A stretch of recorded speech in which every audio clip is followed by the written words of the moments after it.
नमस्कार. मी मराठी तडकामधून बोलते. मी चॅनेलवर नवीन आहे. आज मी कारल्याची भाजी केली आहे जरा वेगळ्या पद्धतीने. तेलामध्ये कांदा, टोमॅटो, जिरं, मोहरीची फोडणी केली. त्यानंतर मी कारले चांगले परतून घेतले. त्यानंतर मी लसूण, मिरची, कोथिंबीर आणि भाजलेले शेंगदाण्याचं कूट करून घेतलं. ते सगळं टाकलं मिश्रण.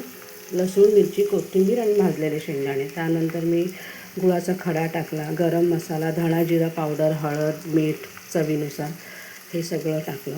आणि जे आपलं वाटण जे केलं होतं शेंगदाण्याचं कूट, लसूण, मिरची, कोथिंबीरचं, ते मिक्सर धुवून ते पाणी मी त्या ह्याच्यामध्ये टाकणार आहे.